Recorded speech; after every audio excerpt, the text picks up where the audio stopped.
Give some team grades for the 2023 season. And this part will be the American Athletic Conference. Firstly, let's talk about the runner-up, Tulane. Overall, the year really wasn't that bad, but there was a lot left to be desired. They played Ole Miss at the beginning of the year, and it was a one-score game with just a couple minutes left on the clock. And in that game, Michael Pratt, their starting QB, didn't even play. And then obviously in the conference championship game, they lost to SMU. So for Tulane fans, it was honestly a little bit of a disappointment, so I gave them a B+.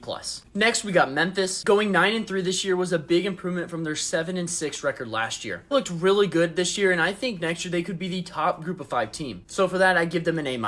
Next, we got Rice. They went 5-8 last season in the CUSA, and this year they went 6-6 in the American. Not a bad year at all, but only going 6-6 isn't great. But hey, they did make a bowl game, and that's awesome, so I gave them a C. Next, we got North Texas, and I honestly think they are a way better team than what their record shows. They played 4 one-score games that they lost. Flip a couple of those, and they could have been a 7 or 8 win team. But still, missing out of the bowl game isn't fun, so I gave them a C-. Next, we got FAU. They also came over from the CUSA, and this is honestly what I expected out of them, so I gave them a D. Next, we got Tulsa, and they went 5-7 last year, now going 8-4 this year. I honestly thought they'd be a little bit better, and in most games they look pretty lifeless, so I gave them a D-. Next, we got East Carolina. And as you can see, I gave them the very rare score of an F. I only give this out to teams I think really deserve it. They had an 8-5 record last year. This year, only going 2-10, looking terrible in a lot of games. I hope they can bounce back next year, but this year they gotta get an F.